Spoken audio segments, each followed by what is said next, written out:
My name is Daniel Morrison. I'm 67 years old, and I live in Charlotte, North Carolina. And 28 days ago, my only daughter left me on the side of a highway in the rain, like I was garbage she couldn't wait to be rid of. I need you to understand something before I go any further. I'm not the kind of man who complains. I worked 42 years in operations management, raised a daughter on my own after my wife died, served my country when it asked. I don't tell this story for sympathy.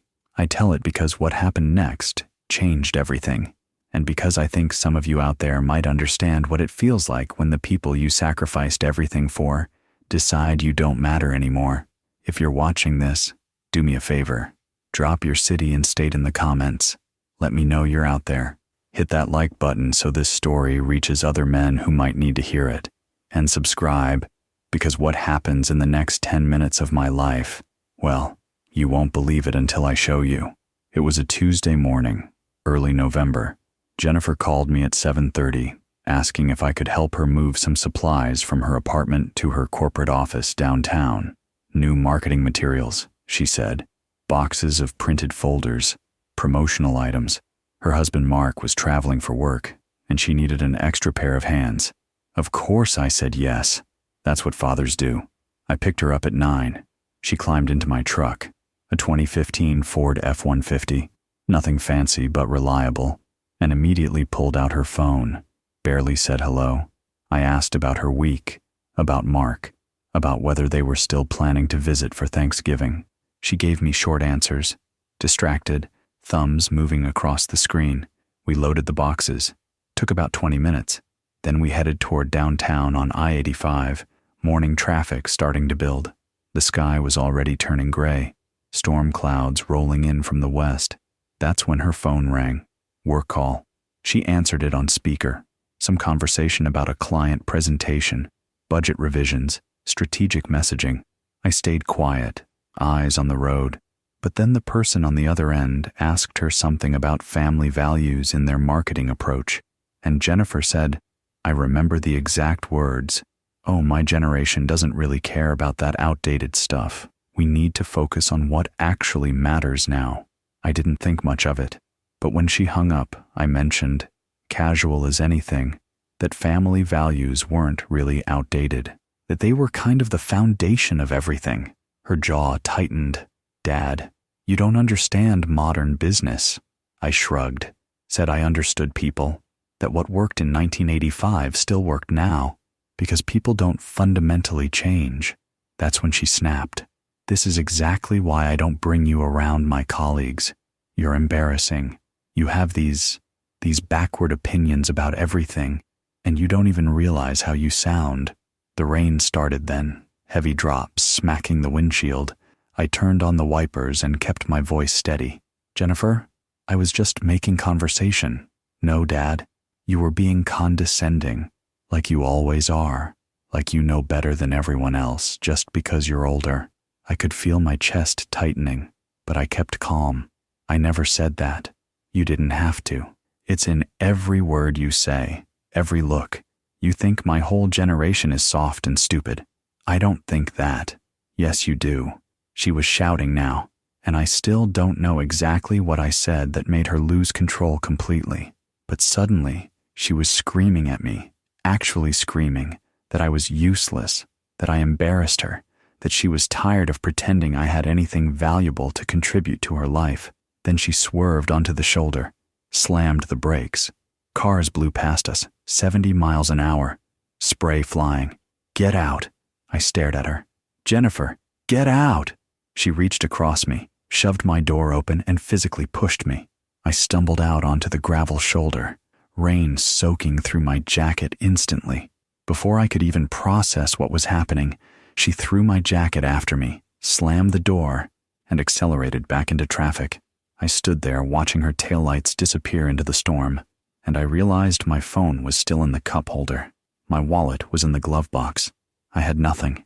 I stood there, 60 feet from speeding traffic, and for the first time since Catherine died, I wondered if anyone would even notice if I disappeared. The rain was coming down hard now, cold November rain that soaked through my shirt in seconds. My jacket was already drenched where it had landed in a puddle. I picked it up, wrung it out, put it back on. Didn't make much difference. Cars screamed past, their tires throwing up sheets of water. Every semi-truck that blew by created a wind gust strong enough to knock me off balance. I could see drivers glancing at me, some curious, some concerned, most just annoyed that there was a wet old man cluttering up their commute. One guy honked as he passed. Not a helpful honk, a mocking one. I started walking. What else was I going to do? Stand there until hypothermia set in? Wait for a highway patrol officer who might or might not show up? I didn't have a phone to call anyone. Didn't have money for a payphone, if those even exist anymore. My house was 12 miles away, so I walked. And while I walked, I thought about Catherine. My wife died 3 years ago. Stroke. Happened while she was gardening. Just collapsed between the tomato plants and the roses she'd spent 20 years cultivating. By the time I found her, she was already gone. The doctor said it was massive, instantaneous, said she didn't suffer. I've never believed that. I think she suffered every second she realized she was dying and I wasn't there. Jennifer took it hard. We both did. But after the funeral, something in her changed. She became harder, more distant, threw herself into her career like work could fill the hole Catherine left behind. Started talking about success and advancement and corporate strategy, like those things mattered more than family dinners and Sunday phone calls. I told myself it was grief, that she'd come back around eventually. I was wrong. I kept walking, water squishing in my boots. I'd raised Jennifer by myself after Catherine got sick, handled the teenage years, the college applications, the breakups and failures and triumphs.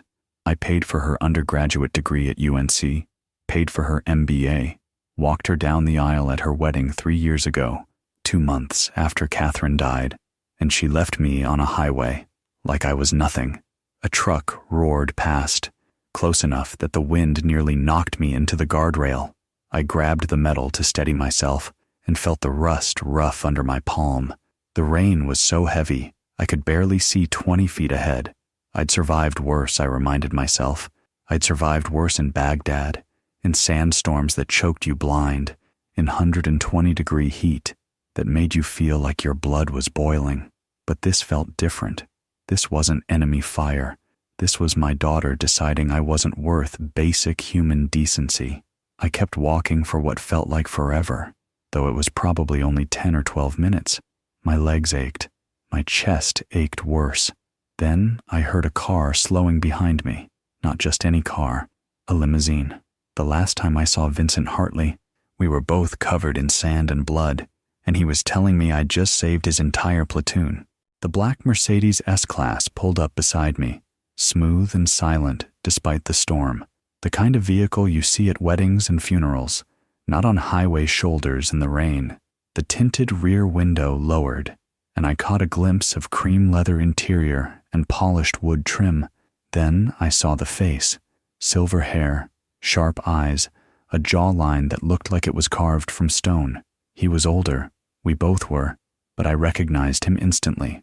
Morrison? His voice was deeper than I remembered, but still carried that command tone. Danny Morrison?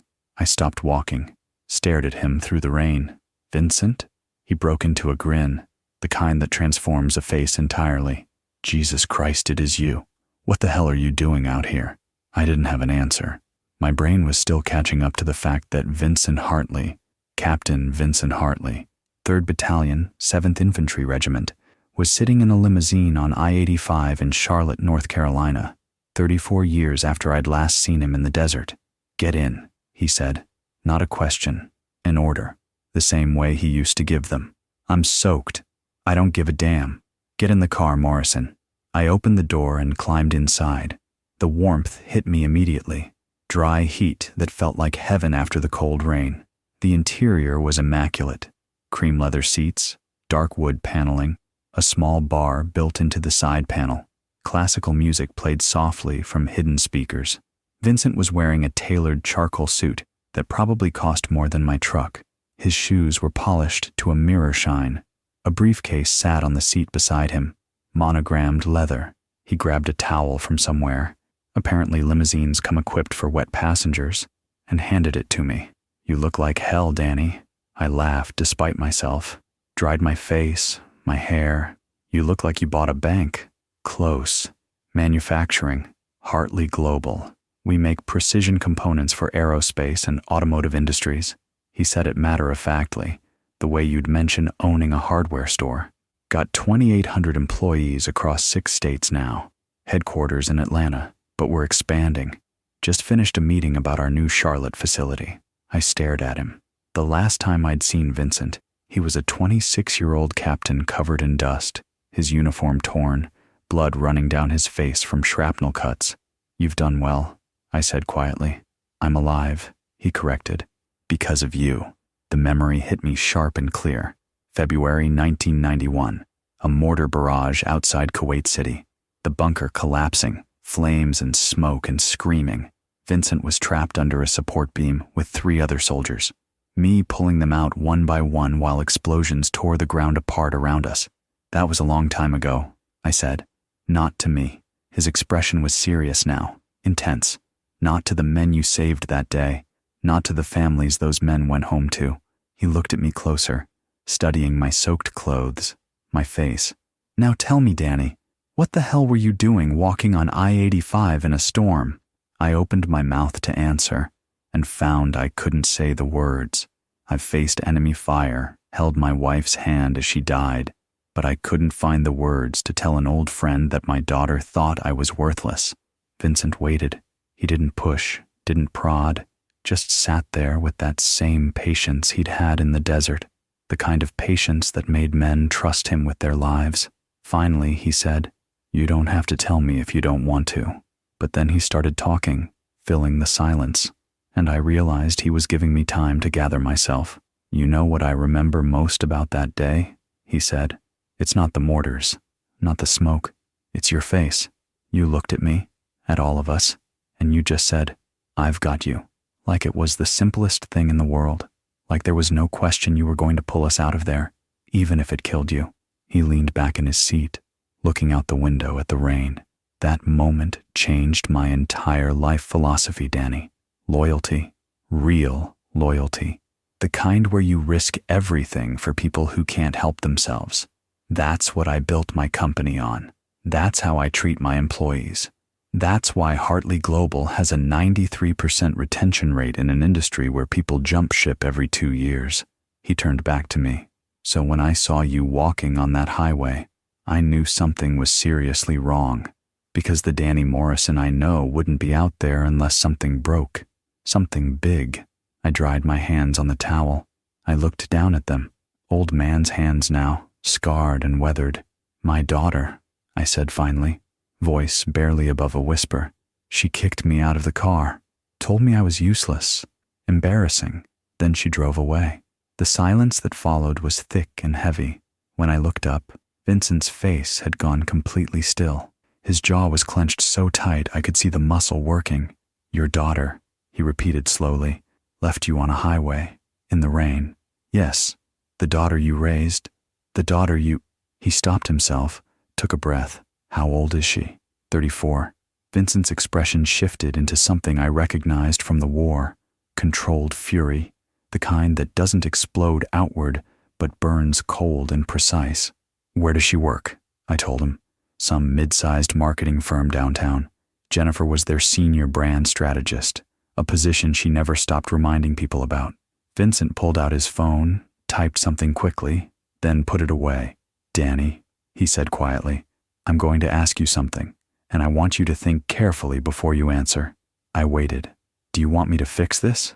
The way he said it, calm, certain, like he was offering to pick up a dinner check, sent a chill down my spine that had nothing to do with the rain, and I realized I had absolutely no idea what Vincent Hartley considered fixing a problem. Vincent looked at me before he left and said something I didn't understand until weeks later. People who forget where they came from always end up right back there, looking up at everyone else.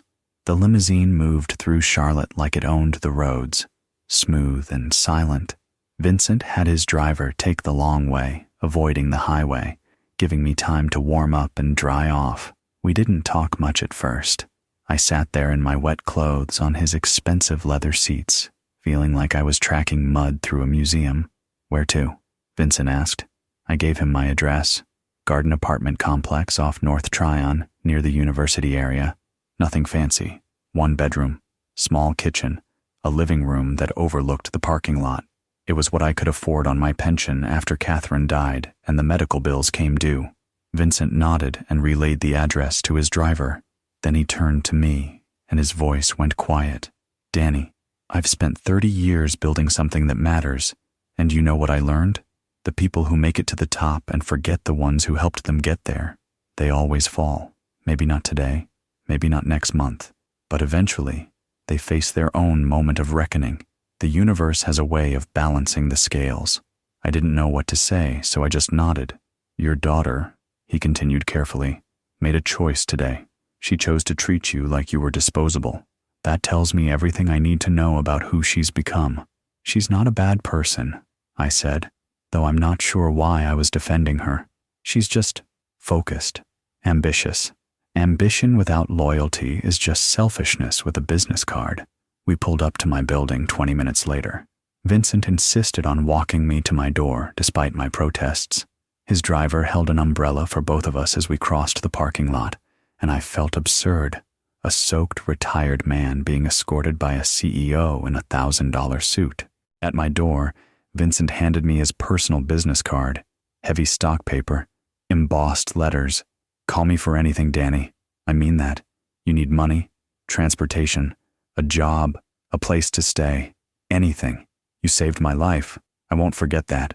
After he left, I stood in my quiet apartment and looked around. Photos of Catherine everywhere. On the mantle, the bookshelf, the refrigerator. Pictures of young Jennifer, too. Birthday parties where I wore ridiculous hats and she laughed so hard she snorted milk through her nose. Her high school graduation where she gave a speech about perseverance and thanked me from the stage. Her wedding day, where we danced to Isn't She Lovely, and she cried and told me I was the best father anyone could ask for. I thought about calling her, letting her know I'd made it home safely, that I wasn't dead in a ditch somewhere, but my phone was still in her car, and part of me, the part that was tired of being taken for granted, decided to wait. If she cared whether I was alive, she knew how to reach me. I sat down in my recliner, still in my damp clothes, and waited for my daughter to remember I existed. By day 5, I realized I wasn't waiting for an apology anymore. I was waiting to see if she'd even check whether I was alive. 4 days. That's how long it took before I broke down and borrowed my neighbor's phone. Harold lived 2 doors down, retired postal worker with a limp from a delivery truck accident in the 90s. Good man. Kept to himself mostly, but we'd share a beer on the patio sometimes, talk about the Panthers, complain about property management. I knocked on his door at 8 in the morning. Need to borrow your phone, Harold. Family emergency. He handed it over without questions. I called Jennifer, straight to voicemail. Jennifer, it's your father. I made it home safely, in case you were wondering. My phone and wallet are still in your car. If you could return them, I'd appreciate it. Call me at this number. I left Harold's number. Thank him. Went back to my apartment. She didn't call back. That afternoon, I took the bus downtown to my bank, explained the situation to a manager named Patricia, a middle-aged woman with kind eyes who didn't make me feel like an idiot. She issued me a replacement debit card on the spot, waiving the rush fee. I hope everything works out with your daughter, she said quietly. I thanked her and left before the pity in her voice could settle too deep. Stopped at a convenience store on the way home, bought a prepaid phone, the cheapest one they had, $40 flip phone that looked like something from 2005. The clerk, a kid who couldn't have been more than 20, showed me how to activate it. Still nothing from Jennifer. I spent my evenings looking through old photo albums. Catherine had organized them meticulously, year by year, event by event. Jennifer's childhood stared back at me from glossy pages. Her first day of kindergarten, a tiny backpack almost bigger than she was. Her 10th birthday party, where we rented a bounce house, and she invited her entire class. her college graduation from UNC, where I sat alone in the stands because Catherine had been gone 3 months, and Jennifer walked across that stage crying because her mother wasn't there to see it. The father-daughter dance at her wedding. That was less than 3 years ago. She'd picked Isn't She Lovely because I used to sing it to her when she was little. She sobbed through the entire song, telling me between verses that I was the most important man in her life, that she didn't know how she'd have made it without me. 3 years. That's all it took for me to go from the most important man in her life to someone she could abandon on a highway. By the end of that 5th day, I sat in my recliner with the TV on mute and faced a simple truth. My daughter didn't care if I was dead or alive, and I had to decide what kind of man that made me. When Vincent said the salary number, I actually asked him to repeat it. It was more than I'd earned in my 3 best years combined. A week after the highway incident, my prepaid phone rang. Unknown number. I almost didn't answer. Danny, it's Vincent Hartley.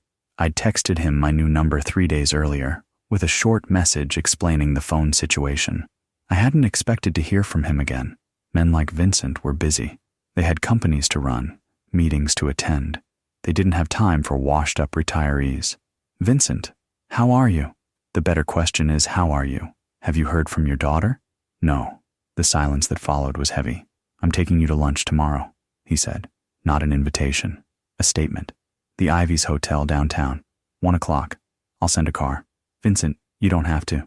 1 o'clock, Danny. He hung up. The next day, a town car arrived at 12:40. The driver, an older gentleman named Marcus, helped me into the back seat like I was someone important. We drove to the Ivy's, one of Charlotte's premier boutique hotels, the kind of place where doormen wear white gloves and the lobby smells like expensive flowers. Vincent met me in the restaurant, handshake firm, suit immaculate. We sat at a corner table overlooking Trade Street. He ordered without looking at the menu. Grilled salmon, asparagus, sparkling water. I ordered the same, not knowing what half the items on the menu meant. We talked about the old days for a while, men we'd served with, where they'd ended up, who made it, who didn't. Then Vincent set down his fork and looked at me with those sharp eyes. I want to offer you a position. I blinked. A position? Executive Vice President of Operations, Hartley Global Manufacturing, Charlotte headquarters expansion. We're breaking ground on a new facility in January. 140,000 square feet. State-of-the-art production lines. I need someone to build and run the operations infrastructure from the ground up. My throat went dry. Vincent, I've been retired for 4 years. I don't know anything about modern manufacturing. You know discipline. You know logistics. You know how to manage people under pressure. You know how to make decisions when lives are on the line. He leaned forward. And more importantly, I trust you. 34 years later, I know you'd still pull me out of that bunker. That's who you are, Danny. That's the kind of man I need running my operations. What's the salary? $185,000 annually, plus full benefits, performance bonuses, retirement contributions, 4 weeks vacation. I stared at him. Say that number again. 185,000. That was more than I'd earned in my 3 highest grossing years combined back when I was working full time. More than I'd ever imagined making at any point in my career. Why? I asked. Why me?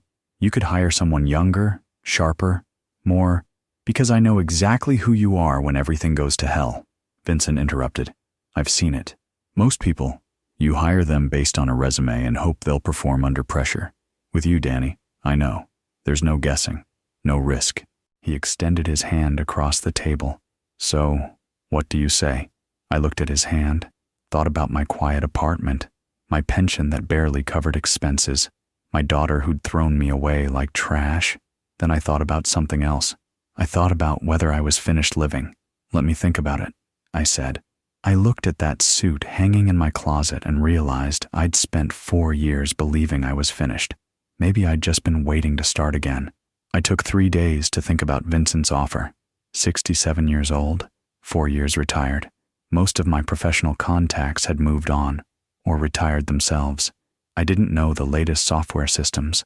the current manufacturing protocols, the modern corporate structures. What if I couldn't do the job? What if I embarrassed Vincent after he'd put his trust in me? But the truth was, none of those worries were the real problem. The real problem was darker, uglier. Was I accepting this position to get back at Jennifer?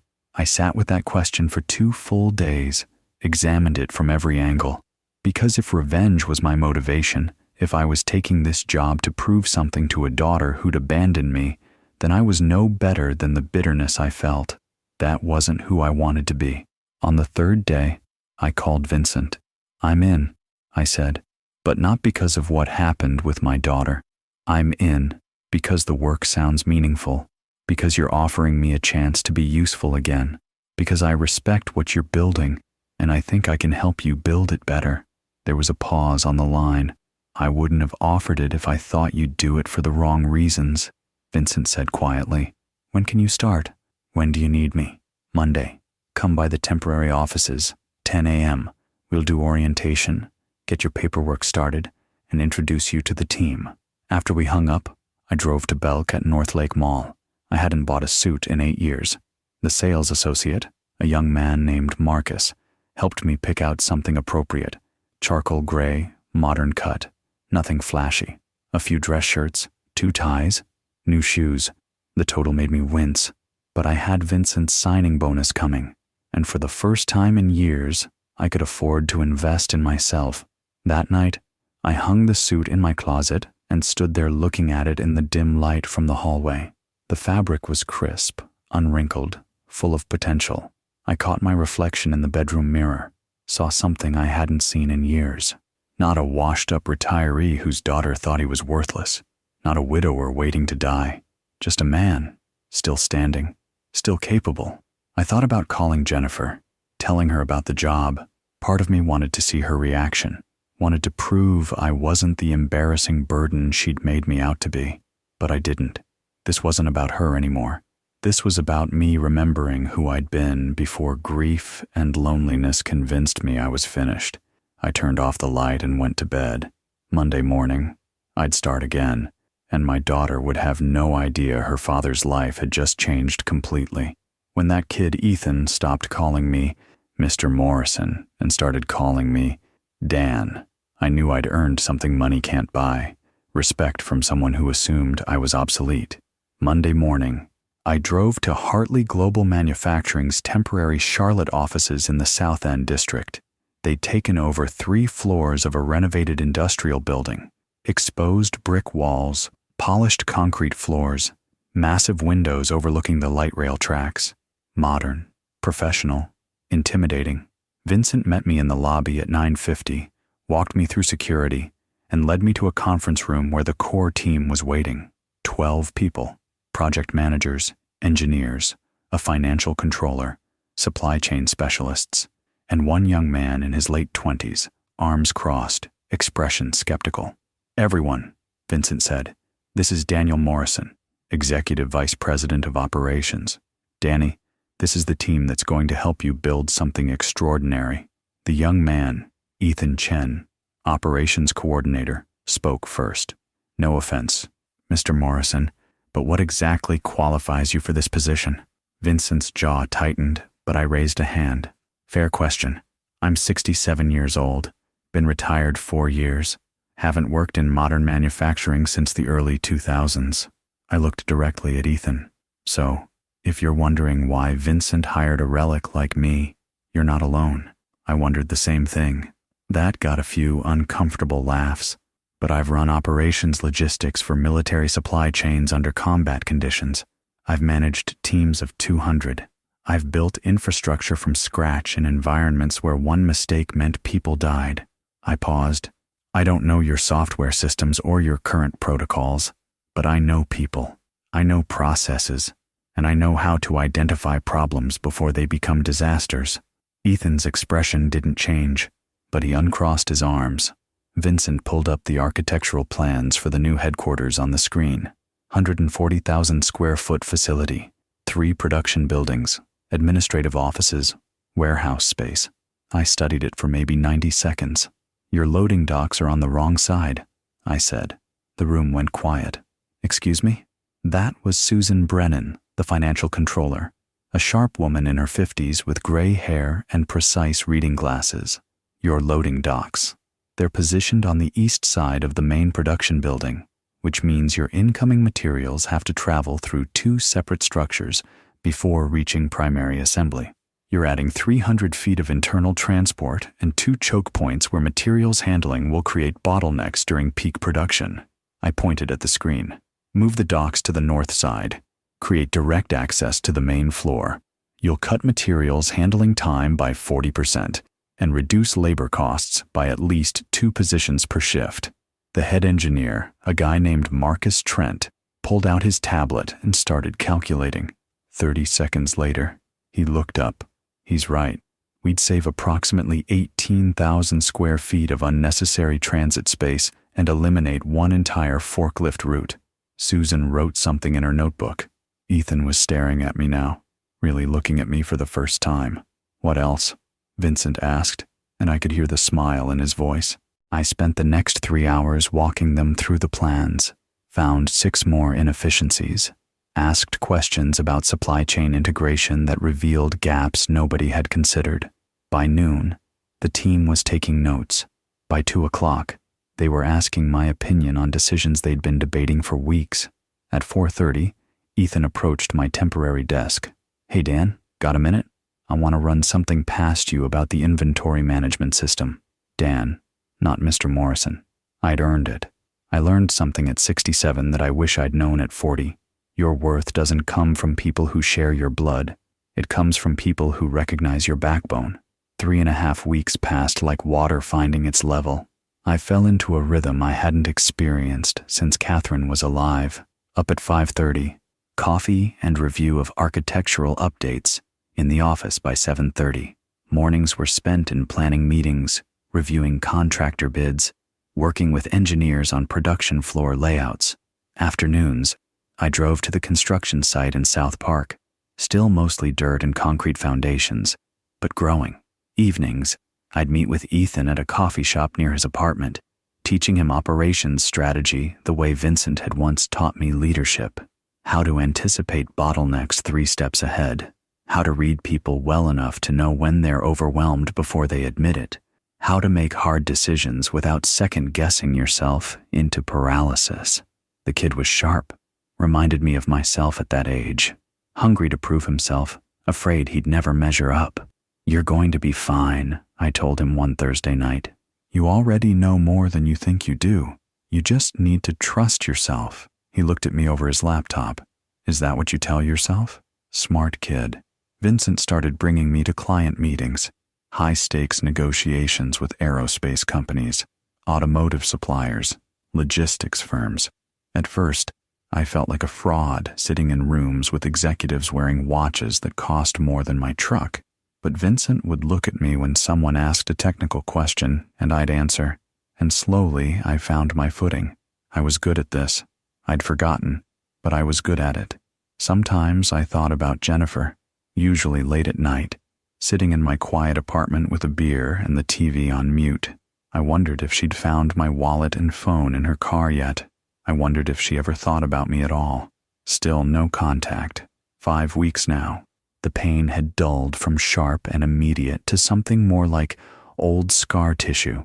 You know it's there. You can feel it when pressure hits the right spot, but it doesn't control your day anymore.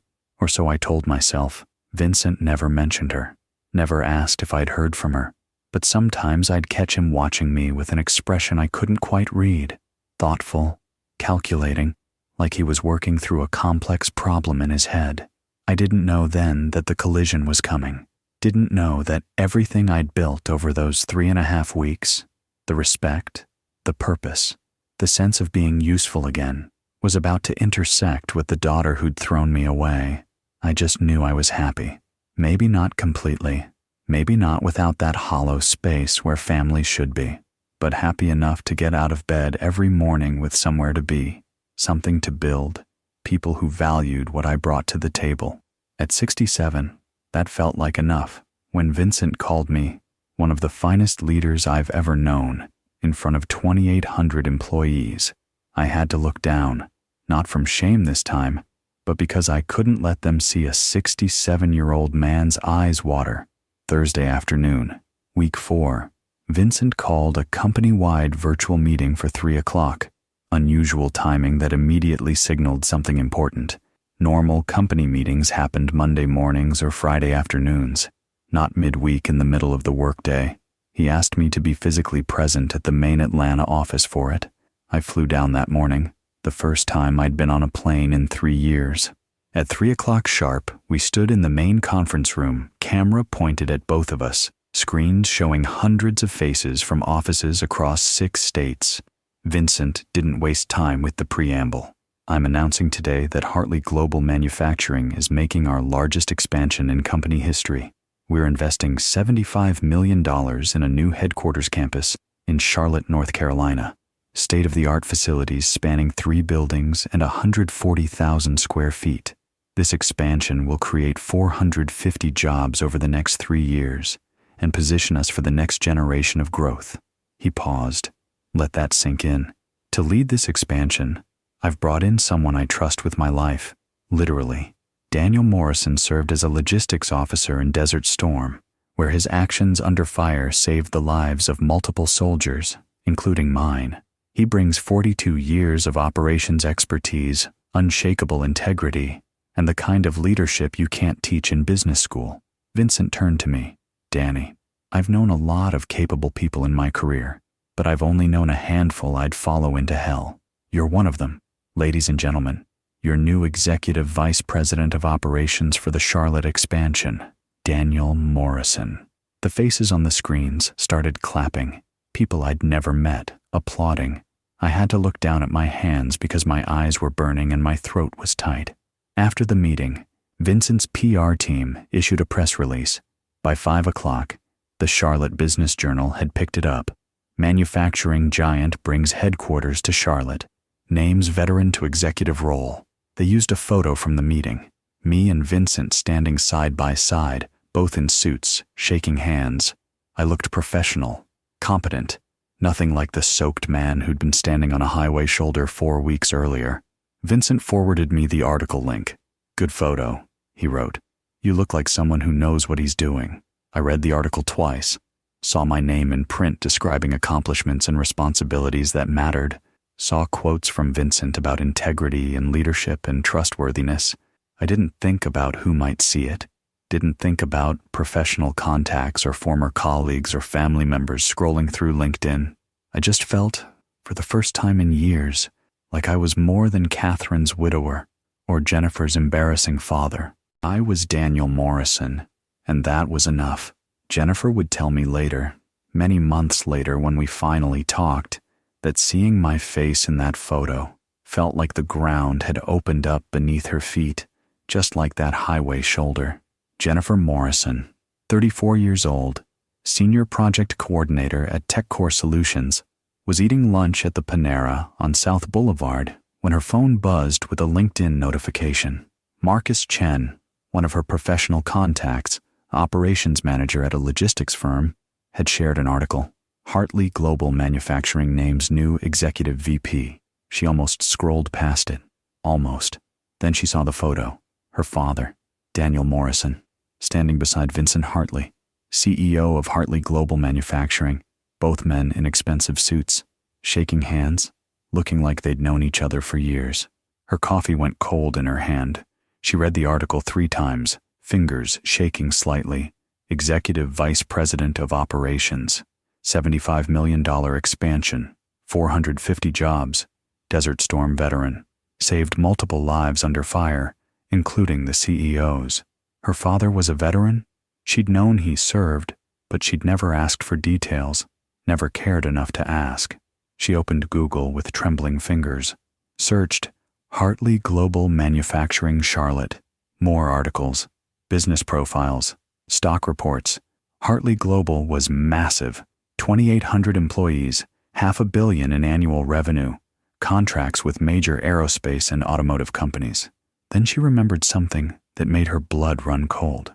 TechCore had been pursuing Hartley Global for 5 months, an $8 million software implementation contract, custom CRM system, data analytics integration, employee management platforms. It was the biggest potential deal their Charlotte office had ever seen. If they landed it, Jennifer's entire division would be secure for years. Her bonus alone would be 6 figures. The final presentation was scheduled for next Tuesday. Her director, Melissa Grant, had mentioned it in their Monday meeting.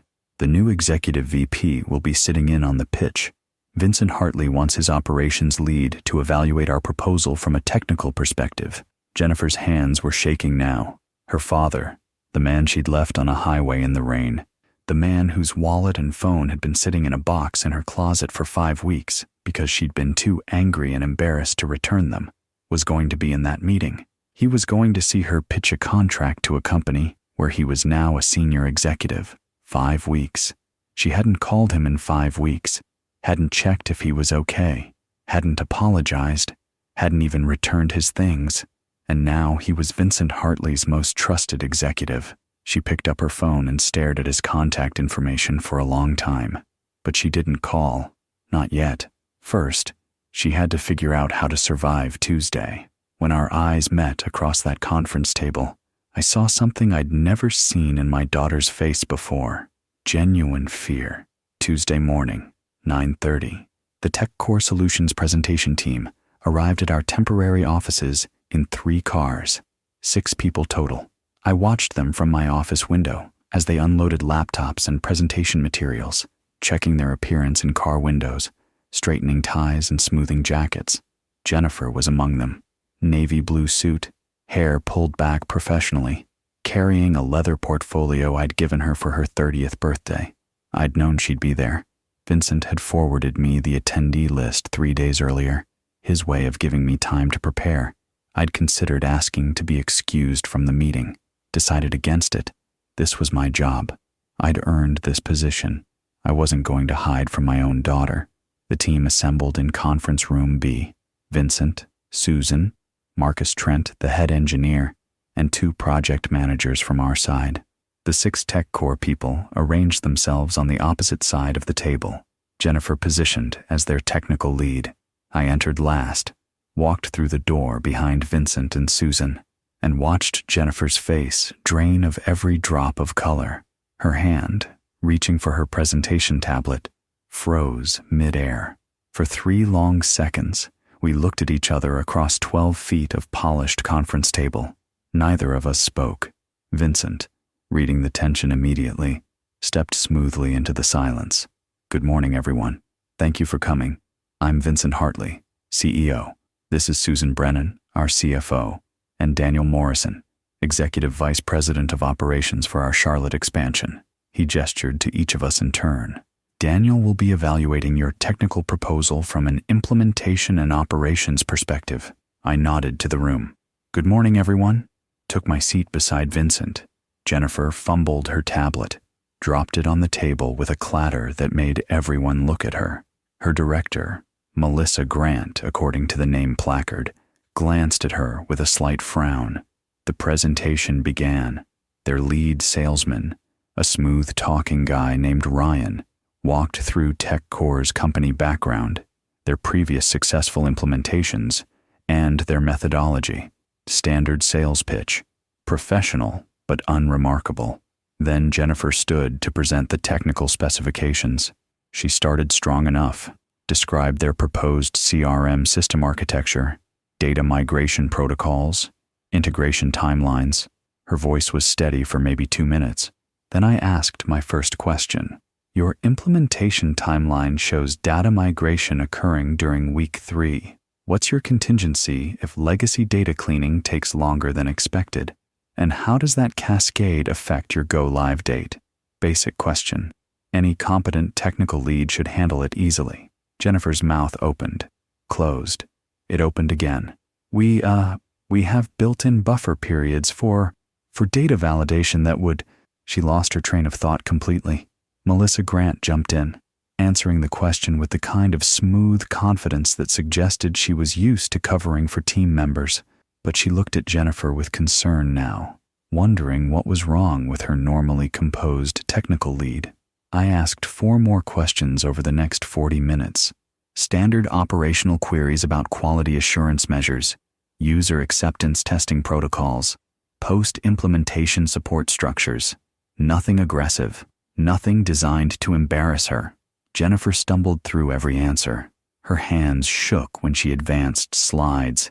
She mixed up statistics she clearly knew cold: their data migration success rate, their average implementation duration. She kept glancing at me like she was waiting for something, though I'm not sure what. At 11 o'clock, Vincent thanked them for their time, said we'd be in touch within 2 weeks with our decision. The tech core team packed up their materials. Jennifer moved slowly, methodically, like she was trying to delay leaving. Her colleagues filtered out of the conference room, voices fading down the hallway. She stayed behind. I could have said 100 angry things right then. God knows I'd rehearsed them every night, but the only words that came out were, "You figure out who you want to be, Jennifer. I can't do that for you anymore." I exited the conference room with Susan, discussing a detail about their proposed user training program. Jennifer was standing in the hallway just outside the door, a portfolio clutched against her chest like armor. "Dad, I kept walking. "Dad, please, I need to talk to you." I stopped, turned around. Susan glanced at Jennifer, then at me, and continued down the hallway without a word, understanding immediately that we needed privacy. We stood there in that empty corridor, floor-to-ceiling windows on one side overlooking the construction site, where foundations were being poured. Heavy machinery crawled across dirt like mechanical insects. The sound was muted through the thick glass. Jennifer took a step toward me. "I'm sorry. I've been trying to call you multiple times, but your number..." I held up a hand. "Don't lie to me, Jennifer. Not now." My phone records showed 0 incoming calls from her number. Not one. 5 weeks of silence. Her face crumpled slightly, realizing I knew. "Dad, I made a terrible mistake. That day, I was stressed about work, and I said things I didn't mean, and Jennifer," my voice was quiet, but firm, "when you drove away that day, after you pushed me out of the car, did you look back even once to see if I was safe?" Silence. She stared at me, mouth partially open, no answer coming, because we both knew the truth. "Did you check your rearview mirror?" I pressed. "Did you call anyone to make sure I got home? Did you spend even 5 seconds wondering if your 67-year-old father, standing in the rain on a highway shoulder with no phone, no wallet, no way to call for help, was okay?" Her eyes filled with tears. I was angry. That tells me everything I needed to know.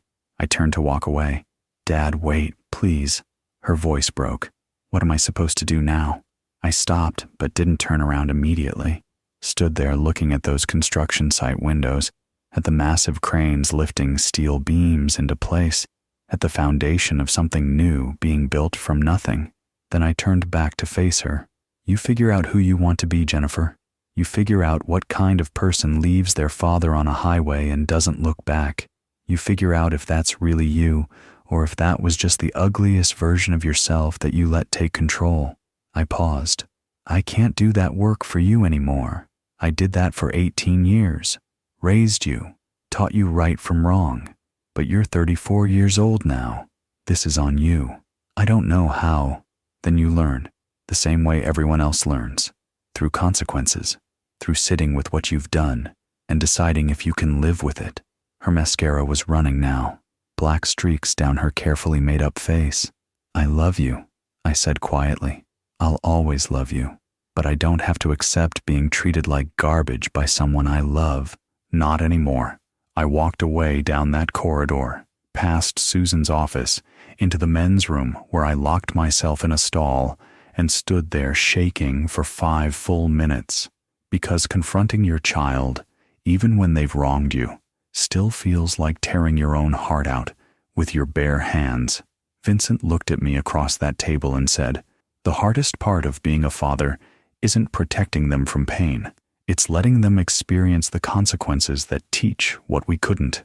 That evening, Vincent took me to dinner at Sea Level NC, a quiet seafood restaurant in South End, with white tablecloths and soft lighting, the kind of place where conversations stay private and waiters know when to leave you alone. I was emotionally drained. I hadn't eaten since breakfast. felt hollowed out. Vincent ordered for both of us: grilled mahi-mahi, roasted vegetables, a bottle of white wine I couldn't pronounce. When the waiter left, he looked at me directly. "How are you feeling?" I considered lying, saying I was fine, but Vincent had earned honesty. "I don't know. I thought confronting her would feel satisfying somehow, like justice, but it just feels sad." "Good," Vincent said. "That means you're not vindictive. That means you still love her despite what she did." I turned my wine glass slowly, watching the light refract through the liquid. After Catherine died, Jennifer became my whole world. My entire identity was being her father, making sure she succeeded, that she was okay, that she had everything she needed. I paused. Maybe that wasn't fair to either of us. Maybe I made her carry too much weight. Vincent was quiet for a moment. "Can I tell you about my daughter?" he asked. I nodded. "Rebecca. She's 41 now, a surgeon in Boston. Brilliant woman. We didn't speak for 6 years. That surprised me." "Why?" "I missed her medical school graduation. I had an international business deal that required my presence in Singapore that exact week. I told her business had to come first, that she'd understand when she was older, that this deal would secure the company's future." He smiled bitterly. All the justifications successful men tell themselves when they choose work over family. What happened? She cut me off completely, wouldn't return calls, wouldn't come home for holidays, got married and didn't invite me. I kept telling myself she was being unreasonable, that she needed to mature and understand adult priorities. He took a sip of wine. Took me 3 years to realize I was wrong, that I'd valued a business transaction more than the most important moment of her life. Took 3 more years of therapy and genuine apology before she was willing to talk to me again. "Are you close now?" "Close enough. We have dinner twice a year. She calls on my birthday. We'll never have what we could have had, but we have something real." He looked at me. "The point is, Danny, you can't force maturity. You can only decide what treatment you'll accept from people and hold that line consistently." Our food arrived. We ate in comfortable silence for a few minutes. "You know what the hardest part of being a father is?" Vincent said eventually. "It's not protecting them from pain. It's letting them experience the consequences that teach what we couldn't." Jennifer needed to feel the weight of what she did, not from you punishing her, from reality showing her who she became. I thought about Jennifer's face in that hallway, the tears, the fear. What if she doesn't change? "Then you've still done the right thing," Vincent said simply, "because you've shown her that love doesn't mean accepting mistreatment. That's a lesson worth learning, even if she never learns it." I raised my glass. 2 difficult lessons. Vincent clinked his glass against mine, and to fathers who love their children enough to let them learn. When I finished reading that letter, I folded it carefully and put it in my desk drawer, not because I was ready to respond, but because it was the first honest thing Jennifer had said to me in 3 years. 2.5 weeks passed. I heard through professional channels, Marcus mentioned it during a project meeting, that TechCore Solutions didn't secure the Hartley Global contract. We'd gone with a competitor whose technical proposal was stronger and whose team inspired more confidence. I also heard, though I didn't ask, that Jennifer wasn't terminated. That surprised me. In the corporate world, fumbling a presentation badly on an $8 million deal usually has consequences. Then one Thursday afternoon, my assistant brought me an envelope, hand addressed to me, office address, real stamp instead of metered mail, Jennifer's handwriting. I stared at it for a long time before opening it. Inside was a letter, 3 pages, handwritten on plain white paper. Not typed, not formal, just her writing, the same looping cursive she'd used since middle school. "Dad, I'm not asking for anything with this letter, not forgiveness, not a conversation. I just need you to know some things, even if you never speak to me again." That day on I-85 when I told you to get out of the car, I felt righteous. I felt justified. In that moment, I was so convinced you were judging me, embarrassing me, holding me back from being the professional person I wanted to be. I told myself you were the problem. I drove away angry. And no, I didn't look back. Not once. I didn't check my mirrors. I didn't call anyone to make sure you were safe. I went straight to my office, threw myself into work, and convinced myself I'd done what I needed to do to set boundaries. It took seeing you in that conference room, successful, respected, valued by people I wanted to impress, to realize what I'd actually done. I'd become exactly like Mom's sister, Aunt Karen, who cut off her entire family over a perceived slight at a holiday dinner and spent 20 years alone and bitter before she died. I used to listen to Mom cry about it. I promised myself I'd never be like that, but I am. I was. Mark and I separated 3 weeks after the highway. He'd been telling me for months that I was becoming someone he didn't recognize. Angry, dismissive, cruel to the people who loved me. I didn't believe him until I saw your face in that hallway outside the conference room. Then I understood. I've started therapy with Dr. Patricia Kim, twice a week. We're working through a lot of things. My grief over losing Mom, my fear of not being enough, my tendency to lash out when I feel criticized. None of that excuses what I did to you. Nothing excuses it.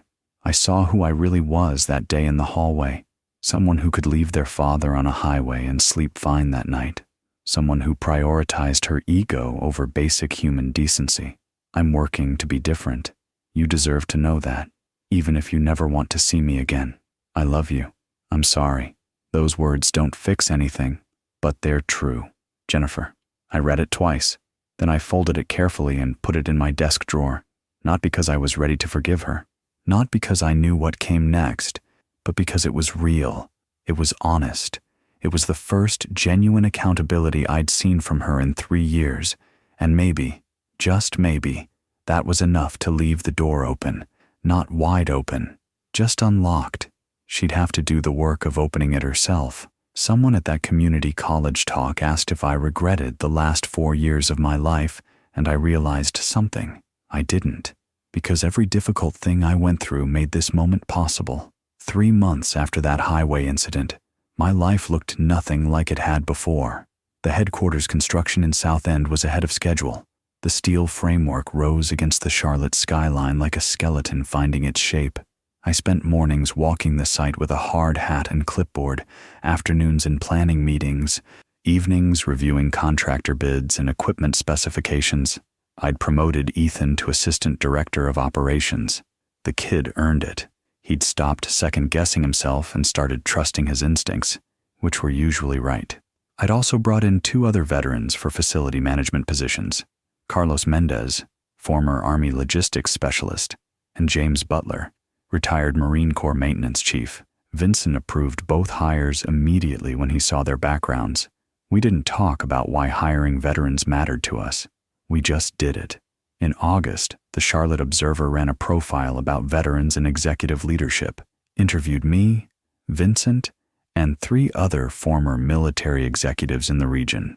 The article quoted me saying something about how the skills that matter in combat, clear communication, decisive action, calm under pressure, translate perfectly to business operations. My phone buzzed with messages for 2 days after that. Former colleagues, people I'd served with, strangers thanking me for my service. In September, Central Piedmont Community College invited me to speak about career reinvention after 60. I almost said no. Public speaking has never been my strength, but I went. I stood in front of 80 people in a lecture hall and talked about feeling obsolete at 63, about Catherine's death, about the 4 years I spent convincing myself I was finished. A woman in the back row, maybe 70 years old, asked if I regretted those 4 years. I thought about it carefully before answering. No, I said finally, because grief and loss teach you things success never can. They teach you resilience. They teach you what matters. And sometimes you have to lose everything to find out who you really are underneath all the roles you've been playing. The room was quiet after that. My apartment looks different now, too. I'd replaced Catherine's old floral couch with something simpler from IKEA. Gray fabric, clean lines, hung new curtains, bought a coffee maker that didn't require me to remember which button did what. Small things, but they added up to something that felt like forward motion. I started cooking again. Catherine's recipes, the ones I'd avoided for 2 years because they reminded me too much of her. Her lasagna recipe with the extra layer of ricotta, her pot roast with carrots and potatoes, her chocolate chip cookies that somehow always came out perfect, even though I never got the timing quite right. I still thought about Jennifer, still had her letter in my desk drawer at work, tucked beneath a folder of production schedules. But my days didn't revolve around that hollow space anymore. One evening, Vincent and I were reviewing quarterly projections in his temporary office. He looked up from his laptop and studied me for a moment. "You seem different, Danny. More like the soldier I knew in Kuwait, less like the man I picked up on that highway." I considered that. "I think I forgot who I was for a while," I said. "I'm remembering now." When she remembered Catherine's exact birthday without having to look it up, I felt something crack inside my chest, the first piece of ice melting after a long winter. Late September, Saturday morning, I was sitting on my small patio with coffee and the newspaper, watching maintenance workers trim hedges in the courtyard below. My phone rang. Unknown number. I almost didn't answer. "Dad?" Jennifer's voice, tentative, quiet. I set down my coffee cup carefully.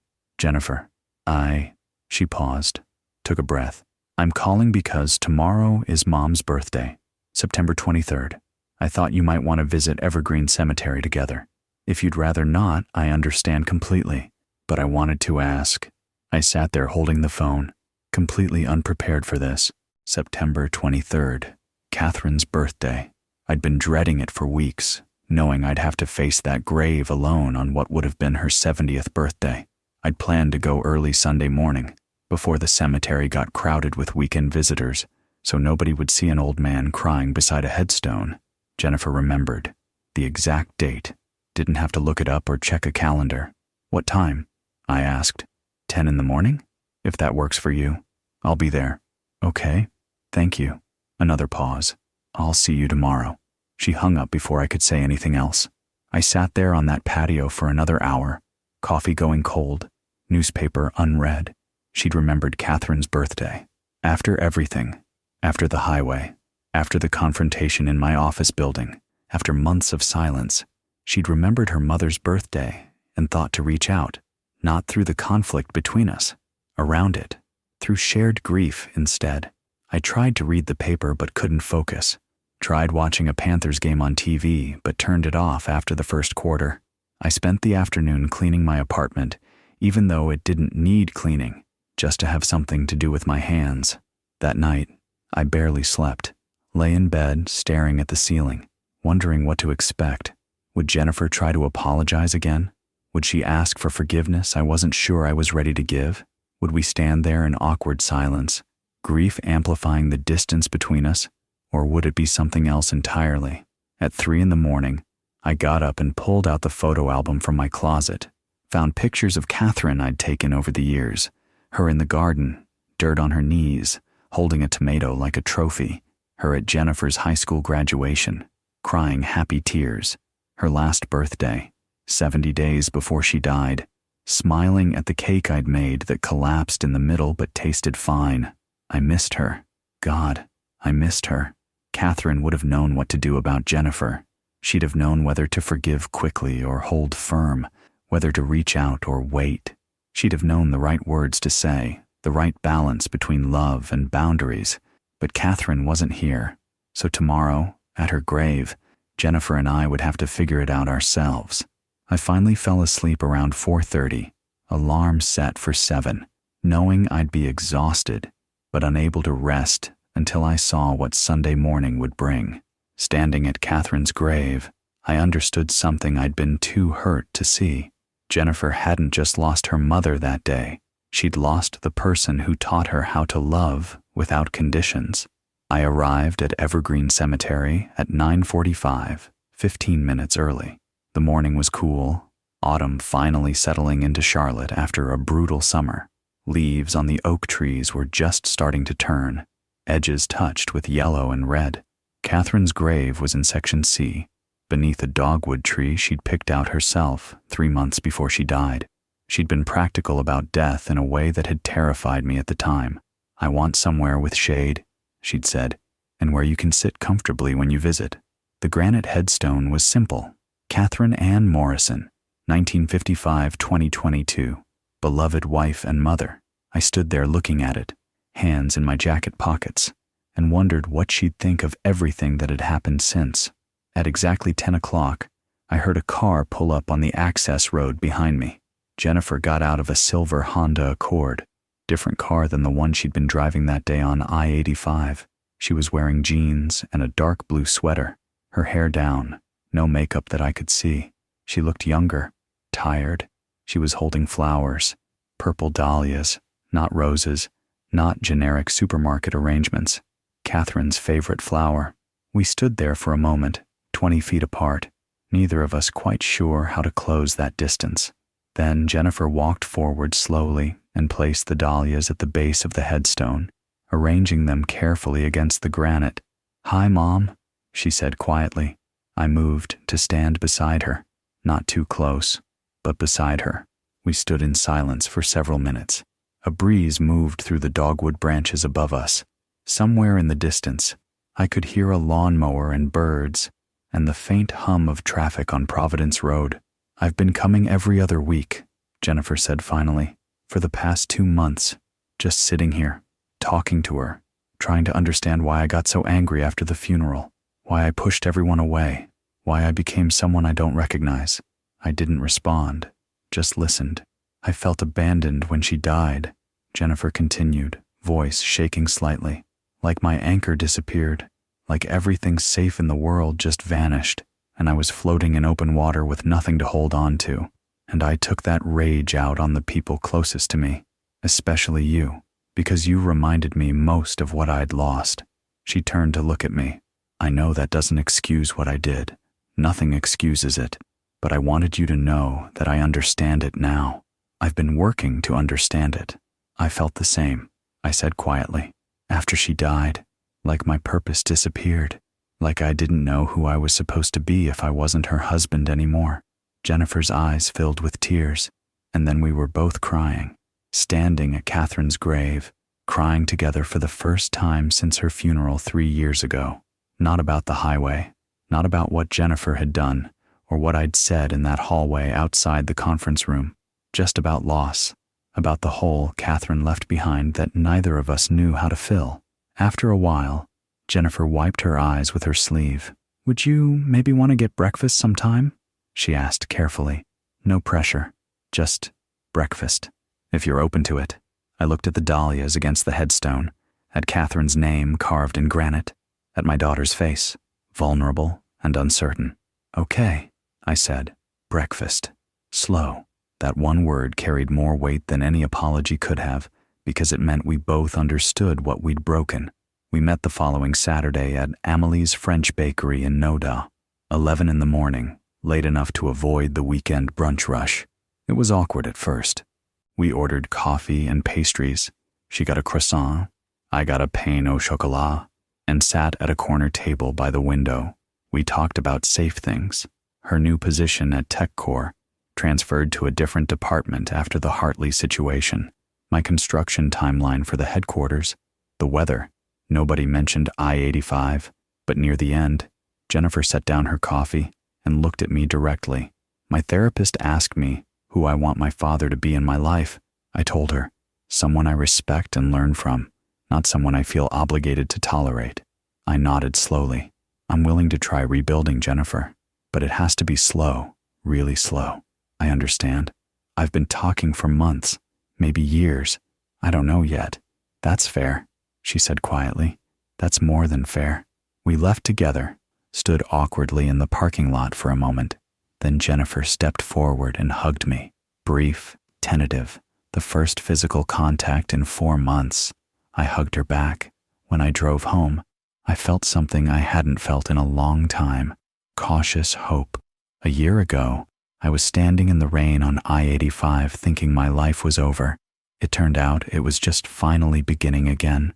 Today, I'm sitting in my office on the 7th floor of the Hartley Global Manufacturing headquarters in South End.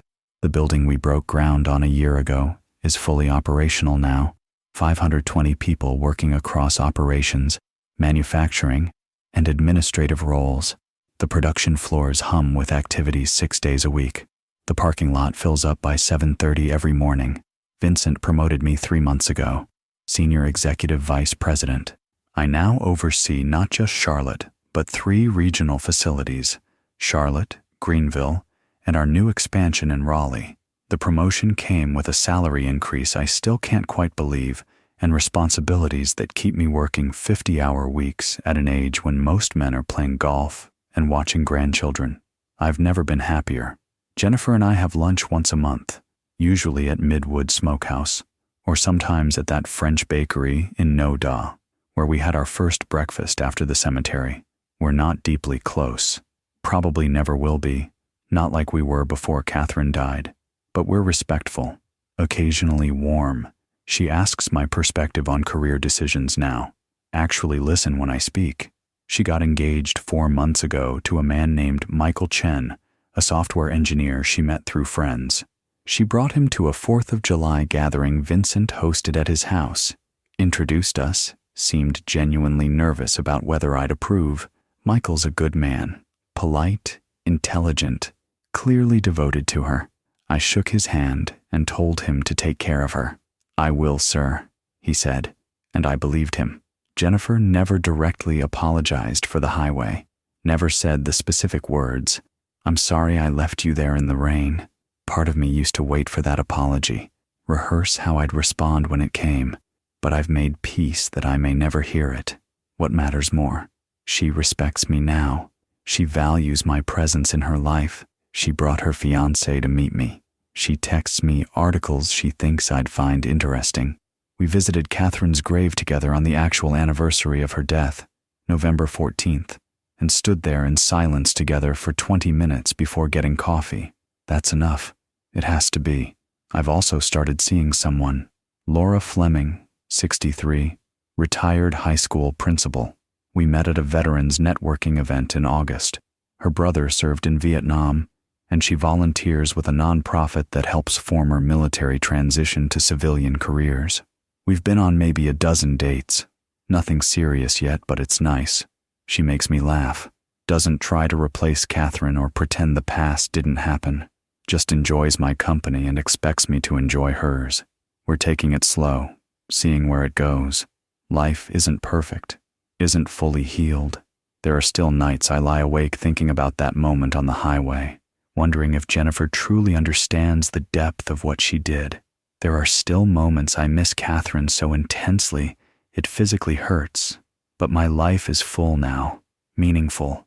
I wake up every morning with purpose and value and work that matters.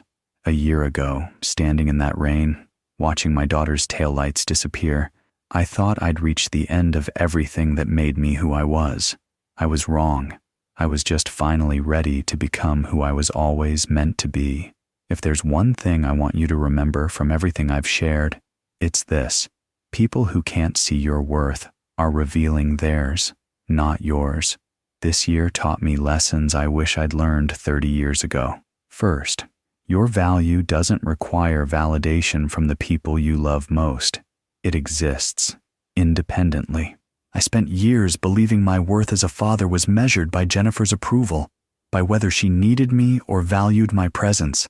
When she rejected me, I felt worthless. But Vincent saw my worth immediately. Ethan saw it. Susan, Carlos, James, they all saw it. Your value exists, whether or not your family recognizes it. Second, sometimes the worst moments redirect you toward better paths you'd never have chosen yourself. If Jennifer hadn't abandoned me that day, I'd still be sitting in my garden apartment watching TV and waiting to die.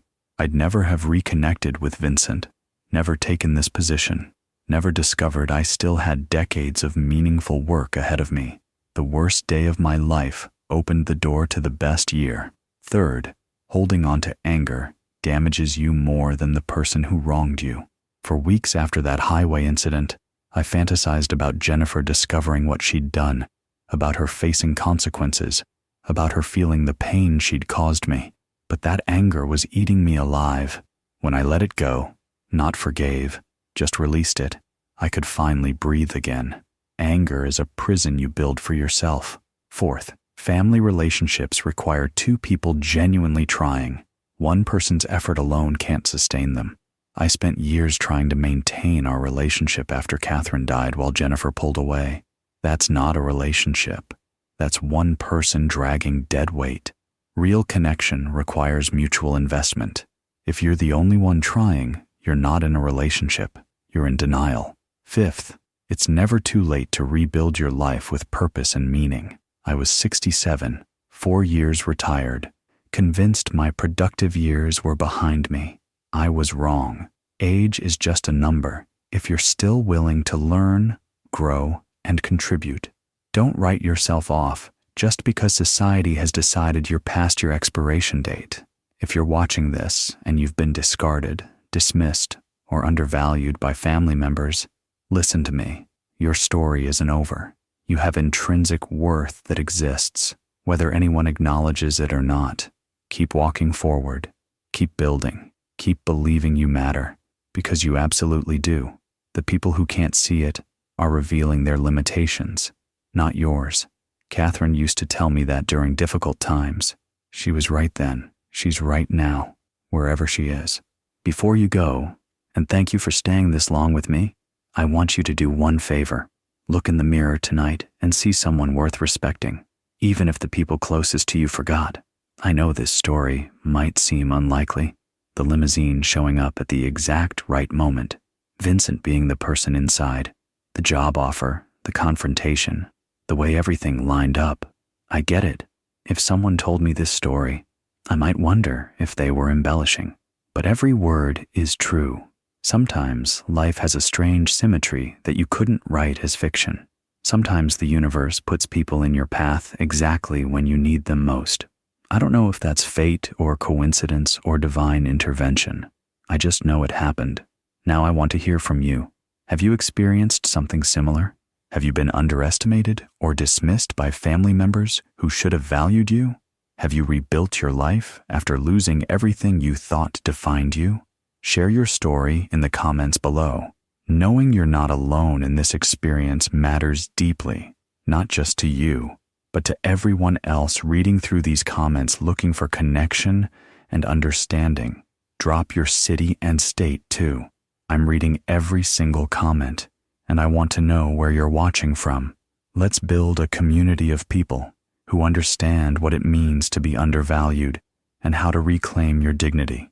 If this story resonated with you, if it meant something, hit that like button. It helps other people find this story who might need to hear it. And subscribe to the channel, because I'll be sharing more experiences about life, work, respect, dignity, and rebuilding after loss. Real stories from a real man who's lived through challenges and come out the other side. I'm curious, what would you have done in my situation? Would you have taken Vincent's job offer? Would you have given Jennifer another chance? There's no right answer here. I genuinely want to know your perspective. Drop it in the comments. Here's what I want you to take with you today. If you take nothing else, you are not defined by other people's failures to recognize you. Catherine used to tell me that during difficult times, when work was hard, when I doubted myself, when people overlooked me for promotions or opportunities I deserved, she'd look at me and say, "Daniel Morrison, your worth isn't determined by whether they see it. It just is." She was right then. She's right now. So tonight, look in that mirror. See someone worth respecting. Someone with experience, wisdom, dignity, and value. See someone who's survived challenges and kept standing, because that's who you are. Thank you for staying until the end. Drop that comment, hit that like, subscribe if you haven't, and I'll see you in the next one. Take care of yourselves out there.